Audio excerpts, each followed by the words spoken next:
Spice Diana kabadde akawala akali awo ak'okuzannyisa. So it has been a big challenge eri omuwala omuto. Era performance yetuwadde ye music wa Spice Diana tanaba kubeera mungi. Nsooke njiwe omwami ayitibwa Roger. Roger alwanye okuleeta Spice Diana okumubotoza regime y'abayimbi banne. Kwembozi Muyuji nze Jeffrey Mayanja aka Mr. Wagwan. Kwe tuli ndino mukulu Simon Rock 2023 tukomyewo nate tubeko n'ensonga ze tuba tugayagaya muko okusinzira nga zibadde zitambudde. Simon Sokoboze kuba tulaba tusimbulira awo. Happy New Year. See you so mu mwaka guno? Oh God. Nsanyuse nnyo nange okulabako tulaba ku Mbozi mu UG nze Simon Rock nkwebaza okubanga otuwa amatuugo otuwa amaaso go otuteekamu kaddatako otufisiza ku kadde ffe baani n'ogamba nti kana akaseera kankaweeyo ndabe ku Jeffrey Mayanja Mr. Wagwan olabeko ne ku Simon Rock omumaggwa Emboozi ebengeegwa amakerenda. Twebaza omutonzi okubanga okyali mulamu era nga nnyongera okusabira nti byonna ebitannaba kubanga bita abite. Era akuwa omukisa mu mwaka omupya olabe ku maaso go bigatalabangako nga birungi, owulire ku matuugo bigatawulirangako nga birungi, essimu yo ejjeko obubaka obulungi era obusanyusa omutima gwo, ekyo kyokolerera Katonda akusaasire okikwateko. Buli muntu otuuke ku biruubirirwa by'obulamu bwo osanyuke. Katonda waffe gwe tukkiriza atugamba nti alituwa 10 ku nsi ne10 mu ggulu, era sikkiririza muntu agamba bye bibiri nti nze ku nsi kuno ne bwe mbonaabona empeera yange eri mu ggulu. Nsaba Katonda akusanyusizeeko ko wano. Range Rover givugireko wano kubanga ate ez'omu ggulu situzimanyi, enguudo zaayo situzimanyi, oyinza n'okutuuka mu ggulu ne bakumma pamiti. Kaakati Range Rover givugireko wano, enyonyi girinyireko wano, vaako mbupangisa osoleko mu nju eyo. Ebyo nambi kusabira gwatulaba ku Emboozi mu UG. Happy New Year. Tuze tuwaye Emboozi wano na wali nkakaso ajja kunyumirwa era ojja kuyiga. Kale tuyanzege Simon ku Friday ne weekend yona Spice Diana abadde ne shows ezenjawulo nga babadajjala nga bulijjo era nzikira twaliko wano era nogamba n'abantu bagende babalabe. Era nakugamba nti show ya Spice Diana egenda kubeera show ezimu ku ezo ezigenda okujjuza ate n'okulabika obulungi. Sure my prediction was right kubanga manyi kibeerawo mu Uganda nti buli avaawo ayagala okulekawo omukululo kyokka ate era ajja ne challenge. Kati challenge ezo ate abasinga mwe tukolera ensobi nti bw'osanga Simon alina pace gy'ataddewo kati mu kwagala okujja okuyita ku Simon sometimes abamu tetwepimira. Omaliriza oyonoonye oba ng'okoze ekitajja mu size yo n'okola ebitanyuma. Kyova olabanga nze ntera okugamba abantu nti buli muntu asobola okukola ekintu ekinene ku level ye. Nze Simon olwaleero bwe nfuna million 10 osobola okunsanga mu nju nga ntuyana naye nga ntaddeko ne AC naye nosanga ntuyana. Kyokka ate ne wabaawo kyokka ate wabaawo omusajja abeera n'akawumbike mu nju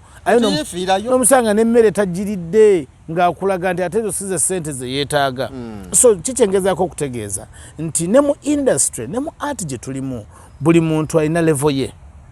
Abatannategeka bivulu byammwe muleme kutwala kifaananyi kya Spice Diana, kifaananyi kya Winnie Nwagi, kifaananyi kya Shiba Karungi, kifaananyi kyani gwolooze nti naawe kyogenda okukola ki okukola. Kola okusinziira ku size yo,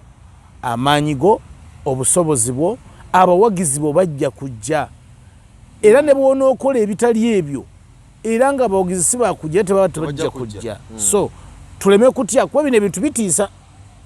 Mayanja bitiisa. Olwaleero bw'ovaayo n'olanga omuntu omu ayinza okugamba kati ogenda kukola ki gundi kyatakoze.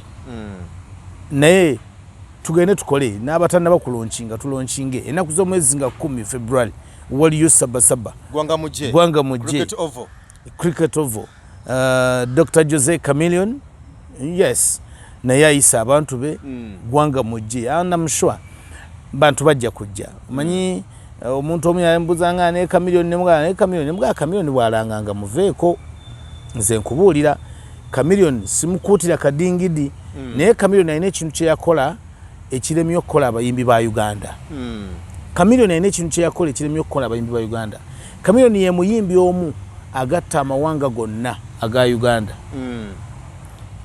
bwamala okugatta bwe ntegeeza amawanga ntegeeza eggwanga ly'abasoga eggwanga ly'abaluuli eggwanga ly'abadaama eggwanga ly'abagisu eggwanga ly'abakaramoja eggwanga ly'abaki kamilioni ng'omuyimbi omu agatta amawanga gonna east west south central wonna tugatta nti music we osobola okumusanga nga mu bizinga ekalangala bamwagala kyokka ate n'ogenda ennebbi nga naye gye luli oluyimba lwe lukutte ennamba emu abayimbi abalala bwe tusomoka ennyo ogenda okumalako obusoga nga tebakyakuwulira nga bweba frequency etandise okusaala naye ng'ate eno oli w'amaanyi nnyo era okikuba nnyo okitta so kamilioni bw'ava mu kugatta amawanga ga Uganda kani atandika okugatta ensi ezikola East Africa nti ojja kusanga omukongo nga mu Uganda amanyimu omuyimbi ogwo kamilioni kuweka ku ssimu emu mwaka eno ya Amerika eyo ya Amerika nakafunye nga kalabo era omukubalabi baffe abatulaba wano yagaye Simon ng'ekisimu kyokwata kirabika si bulungi kankuweereza akasimu n'atuweereza kasimu kasimu Samsung tukwatirako mpolampola so mbadde nkugamba nti mu East Africa ojja kusanga ng'era kamilioni akola bulungi nti ajja kuleetera mu Tanzania ajja kuleetera mu Kenya ajja kuleetera mu Sudani ajja kuleetera mu Congo kati gwanga mujjejja kubaamu abantu ab'enjawulo abatali ba bulijjo era sheye ejja kunyuma kati kamilioni ekyafu ekirala kyalina kiri bwe kiti nti abasinga okulaba kamilioni n'omuwagira ate bayimbi abasinga okuwagira kamilioni bayimbi era bagenda ne basasula nene wa spice babaddeyo ne bayigana ne batuula ng'ekibaleese kunyumirwa Kamili kunyumirwa sho sikusunga katugenda tulabe bwakoze Kamili anyuma okulaba ekyo nkikubuulira Kamili bw'abanga yejjeeko olukamilioni oluli lwe tutayagala naye ate ng'olwe tutayagala ate ye stardom omanyi star olina okuba ng'okola ebintu ebitali bya bulijjo ebitasuubirwa star bw'okola ekintu omuntu owa bulijjo kyakola toba star star bw'oyambala ng'omuntu omulala bw'ayambala obwa star bukuvaako star bw'ovuga emmotoka n'ovuga wiishi nga n'omuntu wa bulijjo ali mu wiishi toba star star bw'ogenda mu bondi n'olabamu kawundo nga n'omuntu wa bulijjo avuga kawundo obwa star bukuvuddeko ekyo kye kimufuula star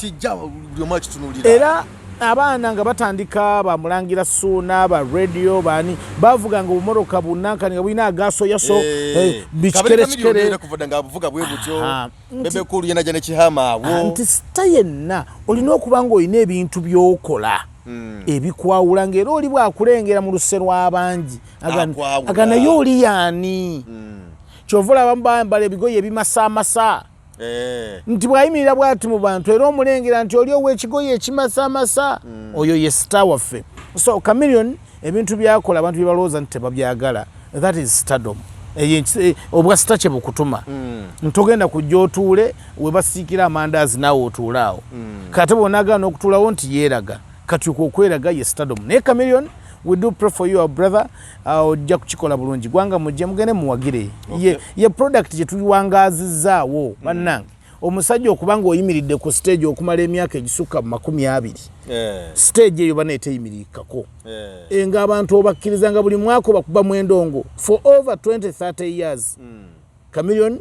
you deserve okubeera ne show ndowooza esinga kuba ate Kamilioni bw'ataba na show esinga ekyo kiba kibi kati ffenna tugende tuwagire Jose Kamilioni ennaku z'omwezi 10 February mwezi ogugujjo gwa February kale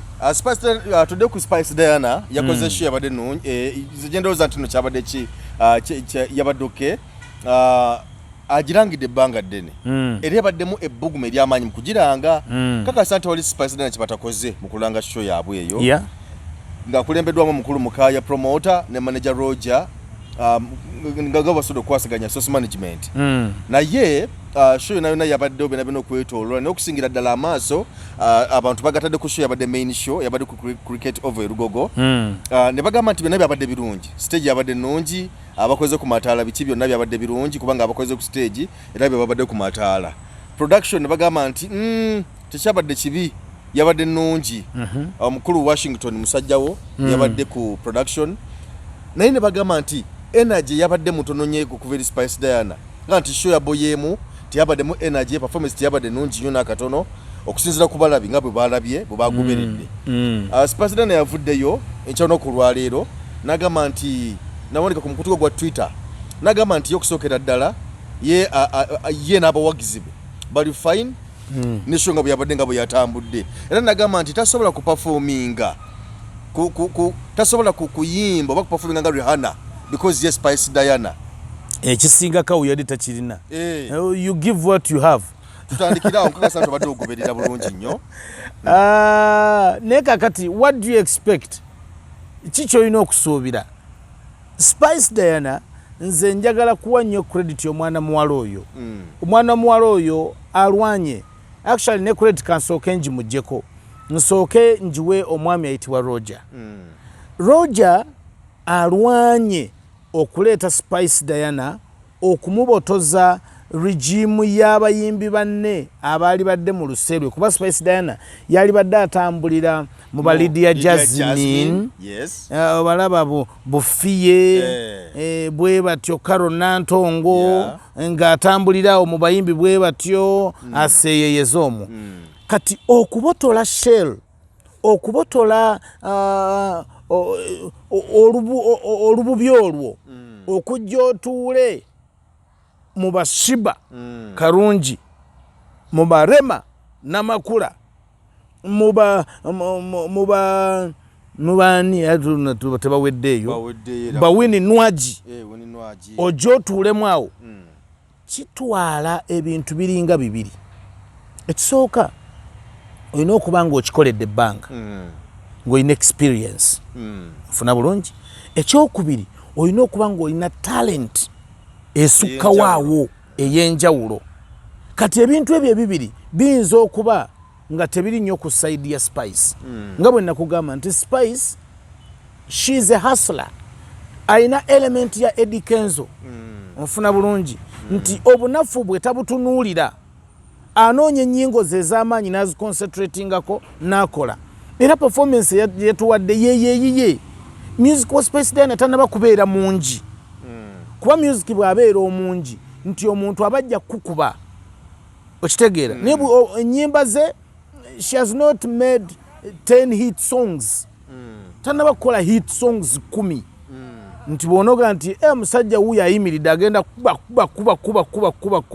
alina ennyimba ennungi ezisukka mu 30 naye bwe njogera hit songs lwe luyimba olugenda okukuba ensi yonna efe actually bwe tuba nga tucountinga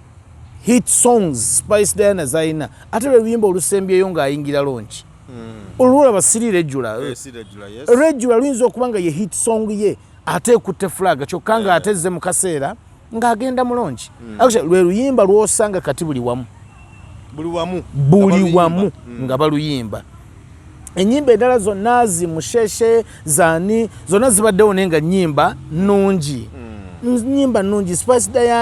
Diana kabadde akawala akali awo ak'okuzannyisa so it has been a big challenge eri omuwala omuto naye ate ebibuuzo n'abikola nze ndi musomesa bwe tuba tugaba max omwana yenna afunye above 35 aba takyali failure eba tekyali F aba ayingidde mu pass bw'abayingira 50-60 ayingira mu credit kati bw'ayingira mu 7-8 okudda waggulu n'ayingira mu distinction okitegeera kakati ebintu Spice bye yateeseteese biteekebwateekebwa omuntu wa distinction kati bw'ajja nga ate ayina credit 3 kwegamba alumba okuva mu pass mpaka mu distinction ate nga baga distinction 1 kuba ebintu byategese tewali muyimbi wa Uganda yali abikoze onfuna bulungi show ya Spice Diana tewali muyimbi wa Uganda yali agikoze kyokka nga ate abayimbi ababadde ku stage ne levels eziri wansi we mu nteekateeka ate babadde ne performance ennene okusinga eyiye kati kankuwesha okulabirako kino wali oyambaddeko essuuti nga ya bbeeyi bawagizi ba Spice temunyiiga kyakulabirako it's just an example I'm just giving an example okuyingira mu motoka nga ya bbeeyi n'ogenda okufulumamu ng'olugoye lw'oyambadde lwa layisi kati ekitiibwa ky'emmotoka kikubuutikira naga nti akasajja akavudde mu mmotoka eyo yaako akasajja akavudde mu mmotoka eyo kitegeeza nti olwo emmotoka eba efuuse ya bbeeyi ya muwendo okusinga nnyiniyo so nga kyalibadde opposite nti omuntu ow'ekitiibwa ye yalivudde mu mmotoka ey'ekitiibwa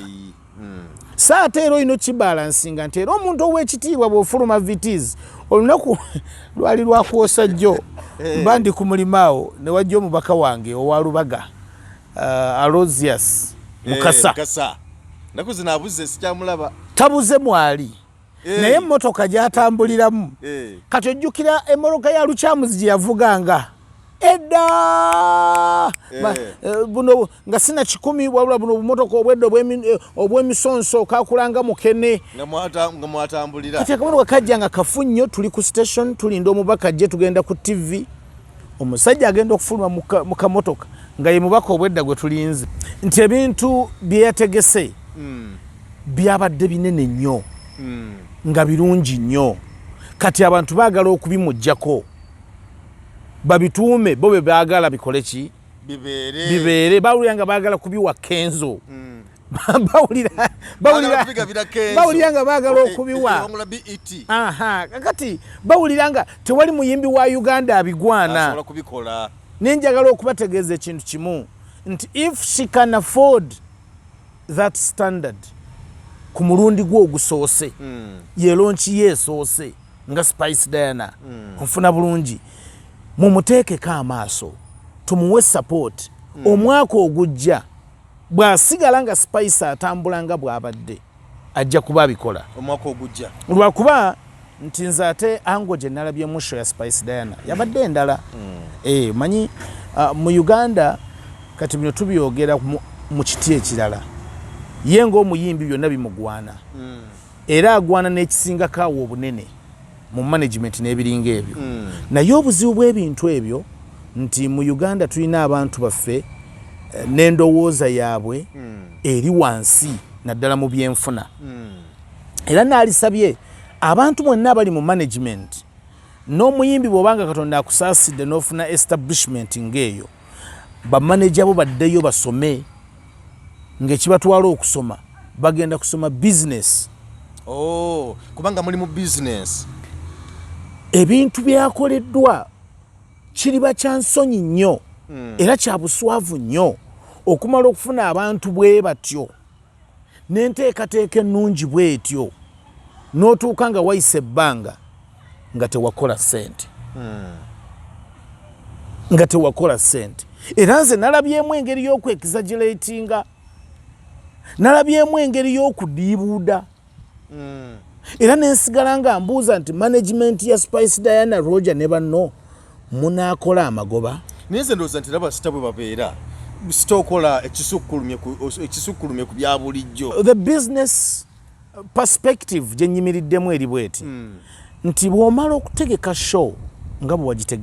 wagitegeseeyo show yabadde nnene nnyo nnyo ekibuuzo kiri nti kiki ekigenda okuddako ekigenda okuddako nti waliwo amabanja kati gwoba oyimiriddemu nga management ya Spice Diana naye nze mbadde ndowooza nti bagenda okukola shows ezo nti basooka ne babalirira nebeteeka nti budget twagala yenkana ki okusinza ku bantu betwagala ne shows zetugenda okubeera nazo show ya Spice Diana baba nga balanga n'okukola byebakola byonna naye nga batambulira ku budget eyo n'okusinza ku kibagala okufunamu show ya Spice Diana nga bwe nagirabye ekitone nnyo esobola okuba nga eri mu miliyoni nga 7 ku byonna byakoleddwa mu kulanga mu kusasula ekifo ekunukkiriza akawumbi mu byonna byakoleddwa anti eyo event gye walabye si ya Uganda. Event yavudde Nairobi nejja wano nga kuliko abagenda okukolako abavudde Nairobi ba experts okutuuka okukola ekintu nga bwe wakirabye ekyo kati beegattako ttiimu ye Uganda nfuna bulungi ennanga gye balanzeemu show ya Spice Diana nsuubira tewali yalanze bw'atyo okuva ku radio genda loko ku ground wansi wano ogende ku TV ogende mu kuteekateeka omuyimbi na byonna ebikolebwa ekibuuzo ekiriwo nti ssente ezo zigenda kuvaayo zitya management kye zikola kubanga ye aba amaze okufuna ekifaananyi ekituufu kwagenda okusinziira atunde omuyimbi ng'amala gamba nti kati okukwata ku Spice Diana emiliyoni 8 oba emiliyoni 10 bw'oba tozirina tomuggyaawo wano. Kati ekibuuzo ekiddako nti miliyoni 10 ogenda mutunda wa? Abaagala okugula Spice Diana beekasokoso beemitiyana beemubende ate nabamusasula mpuliriza bulungi nabamusasula bennyini babo bakaayana bagamba nti bamuwa 3 bajjo beekalububbu beekya namukaaka be baagala okugula kubanga b'oyimbira. Kati osetinze pace ng'omuyimbi oyo ayinza n'okuba nga teyeetaaga kuddamu kuyimbira mu Uganda bw'oba wakola ssente ze. Twandisuubidde nti omaze okumuteeka ewala ennyo okuva mu reach y'Abannayuganda. They cannot extend their hands okumutuukako. Kati tuba tukulinze kumutunda New York, Amsterdam, gende Bufaransa mu Paris, gende Bungereza oba omutadde kule ne Dubai bamutunda. Ate Dubai bw'omutwale Dubai ani amugula? Abawarabu bagambye nti balaba ebivulu. Era bw'ogendanga e Dubai oba ogenze kuyimbira abantu baffe bawana abali e Dubai. Ogenda obasaba kuŋŋaana ennyo abeera 150. Buli omu nga naye akaaba nnaku ye kuba yalekayo maama weeno ali eyo obwana bwe buli eno bugenda mu school fees era bibasalira eyo. N'abasinga babikola kuteekawo mbeera nti yalinnya ennyonyi n'agenda n'akuba ebweru nadda. Kakati exaggeration eno kyenkugamba nti bayimbi baffe beetaaga abamaneja baabwe okubala business olulimi olwa ssente nti ogenda kumaliza nga margin ogitadde waggulu nga weetaaga okukuma omutindo gw'omuyimbi oyo nga yeetaaga ekitono ennyo sho kubanga agikolera miliyoni 10 kyokka ng'agenda okumugula tagenda kuyingiza bantu 100. Omuntu gw'osasudde miliyoni 10 ogenda kumutegekesa miliyoni endala 15 ku 2. Webenga cost of production eya show endala gy'oba oguze Spice kwagenda okuyimba ng'ogitaddemu miliyoni 3 mwezi mu 5 kati ogenda kuyingiza abantu akakaaga ogenda kulaba ku mutwalo gw'abantu nti nedda ekivaako ekiddako kyekiki ekiddako kwe kuga nti oyo muneebwa omugula ssente nga zikusala oyo atusaze ebivulu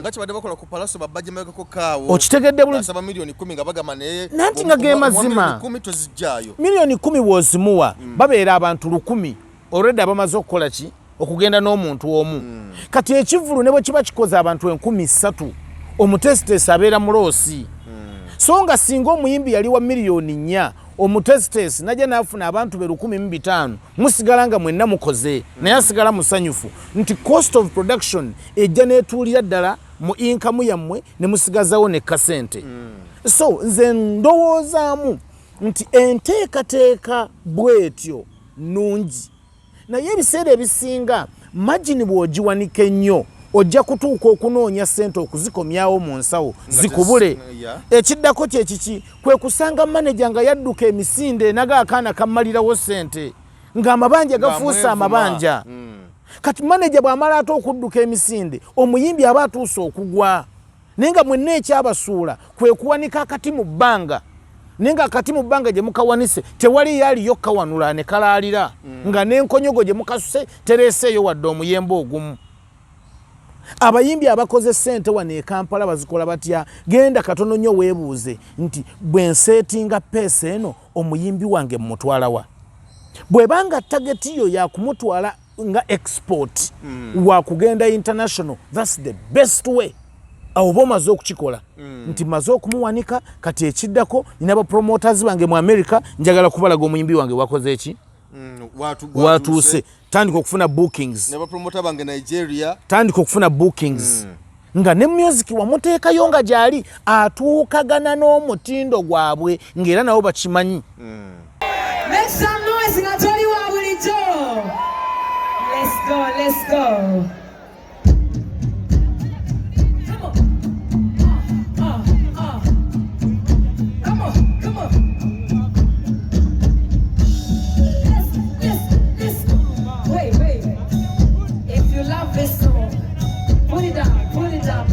If you love this song, let me see your hand up in the air. I made this song for everybody right here. And for myself, Kuanga Tetuli regular.